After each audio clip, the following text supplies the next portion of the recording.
Now, the essence of all this is, first thing is to understand the nature of how existence is happening. Either you can look at this, or you can look at the atom, or you can look at the universe.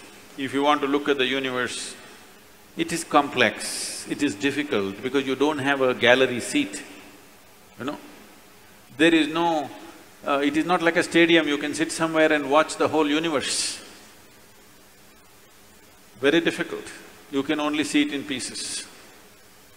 If you want to watch an atom, nobody has seen an atom, do you know this? Do you know this? Even in a super electron microscope, you can't see an atom. We have observed its activity, but we have never seen an atom as such. But we have broken it. We are capable of breaking things that even we cannot see. That's our…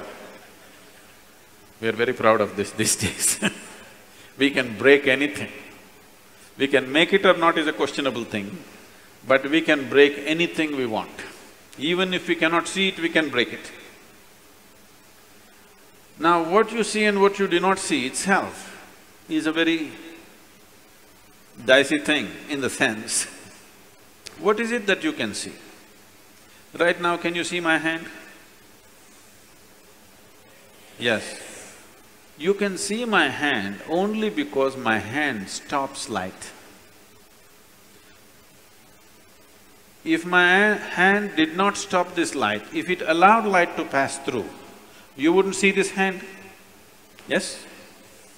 Or in other words, right now your visual apparatus can see only those things which stop light. Anything that allows light through, you cannot see it. You cannot see light itself, first of all. Can you see the light that is here? No. Only whatever stops light, you can see it. What does not stop light, you cannot see it. Very bad, isn't it?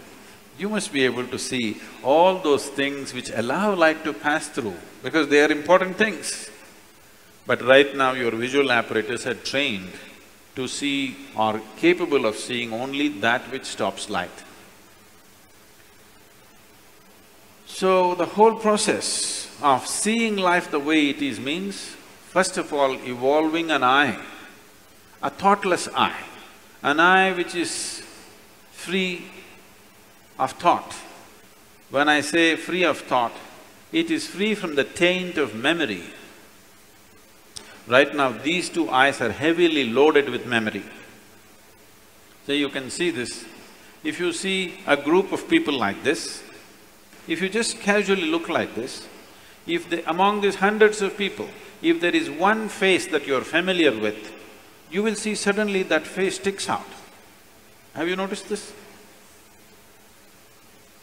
Have you noticed this? You're going in a street, there are 100 people standing there. Your friend is among that. If you look here, just this friend's face is more clear than the rest of the faces, because this eye works with memory. The more memory you have, the better it sees. No memory, it cannot see. Memory means an accumulated past. Memory means information. Memory means that which does not exist but acts out as if it does. Memories are more real than reality, isn't it so? Yes or no? See, I want you to understand, everything in your life is run by memory. Not just your computer stick, everything in your life. When I say memory, not just what you carry here, your very body is a body of memory. Why, if you eat a banana, it becomes a masculine body, and if she eats a banana, it becomes a feminine body, is simply because of the memory that it contains, isn't it? The information that is stored in this body and that body is different. Same banana, it becomes a man, same banana, it becomes a woman. Yes or no? Huh? Are you eating different types of bananas? Same thing, same food if you eat, it is becoming one way. In one person it is becoming dark skin, in another person it's becoming fair skin. How? The memory that you carry. Do you remember your great-great-great-great-great-grandfather? You don't. But his nose is sitting on your face. Your body remembers, isn't it? You may not have no idea who it was, but your body remembers even today. 1,000,000 years ago, how your forefathers were, still it remembers, isn't it? So what you call as my body is just a body of memory. And eyes are loaded with memory. Eye which is loaded with memory, an eye which is corrupted with memory, cannot see anything the way it is. It will only see things as it is convenient because the software is working from inside. It will not allow you to see anything the way it is. This is what traditionally we are referring to as karma. It is there in your body, it is there in your energies, it is there in the way your chemical reactions happen, it is there in your brain, it is there in your mind, it is there in everything. In the very physical energy that you carry, there is memory, because you will see each person's energies behave differently from the other, simply because of the type of memory it carries. If you want to get rid of this, it's a long process. And if you get rid of this, dismantling of the personality and the body will happen. So another way is to create a distance from it. Just hold it little away. When you want to play with it, you play with it. When you want to switch it off, you must be able to switch it off. So for this, an external view is needed. Right now, your ears are loaded with memory, your eyes are loaded with memory, your tongue is loaded with memory. Why? If you are born in Karnataka, if you go to North India, food doesn't taste good, is because the tongue is loaded with memory. Yes or no? Have you suffered this or no? You went north and they said aloo bhaji, aloo aloo matar, aloo palak, aloo parota, aloo, they said. You couldn't stay there because your tongue is loaded with memory. It wants the same things back, otherwise it will suffer. So what being loaded with memory means is a cocoon of the past is holding you. It will not allow you to even move into the present. A cocoon of the past holds you, and you allow it to do this because it feels safe. It creates a cocoon. There is safety, but in safety, there is also imprisonment. You're really safe if we lock you up in a safe, isn't it? But the problem is you can't get out. That's the whole problem. Walls that you build as self-protection, they also become the walls of self-imprisonment. That is the nature of life. If you lock yourself from inside or outside, it's the same thing. As long as you do not open the door, whether somebody locked you from outside or you locked yourself from inside, there is no difference. Anyway, you're imprisoned, isn't it? At least somebody locked you from outside, you can at least complain and scream. You locked yourself from inside, you can only be depressed. You cannot even scream. At whom will you scream? So this process of what we are looking at is the memory imprints itself on all levels, right up to the elemental level. From the 5 elements which function here, from just after that, memory's work starts. So when we utter the word karma,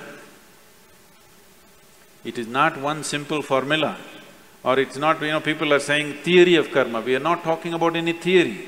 We are referring to a certain reality. Karma means memory, action and memory. Past action exists only in the form of memory, isn't it so? Yes? Memory, not just what you carry here, every cell in the body carries its own memory. Why one atom behaves differently from another atom, though the same ingredients is, it has a memory. A hydrogen atom has one kind of memory, oxygen atom has another kind of memory. Unless you mix them up, they will continue to behave like that. It is in a small circle, you are in a little larger circle, the universe is in a much larger circle, but the same memory rules all of it. So when we said karma, we are not talking about some concept or philosophy, we are referring to a certain reality which is finding manifestation as who you are. The very shape of your body is because of memory. If a bird eats a mango, it becomes a bird. If a worm eats a mango, it becomes a worm. If you eat a mango, you become a human being. Same mango, how many things it's doing, depending upon what kind of memory it carries, isn't it?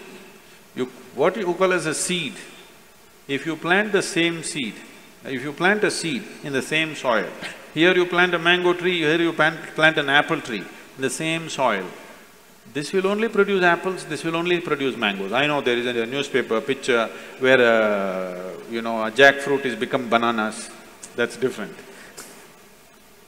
Yes? You saw this? Are you all from Bangalore or Devanahalli?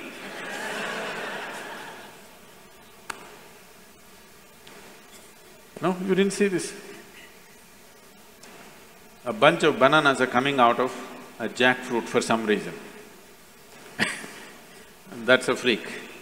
And that's happened because of some mix-up. We don't know who did the mix-up.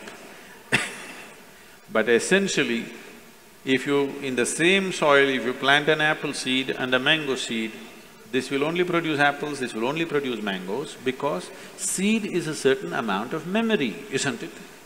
Whether it is a seed of a plant or your father's seed which entered your mother's womb, it is just memory and memory and memory, isn't it so? This is karma. And this goes right back, right up to the elemental level, everything is memory. Only the pure element is free from memory. So the idea, when we're starting off Bhutesha, because that's the most important thing, that he mastered the elements, that's why we bow down to him, because he mastered the elements, he has an eye which has no memory, a taintless eye which sees everything just the way it is. So yoga essentially means developing an eye which is not contaminated by memory, which simply sees. It does not see things the way your memory perverts it. It simply sees everything the way it is. This eye will see those things which do not stop light. Right now, these two eyes can only see what stops light. If you start seeing something that does not stop light, that means another dimension of the eye is beginning to function.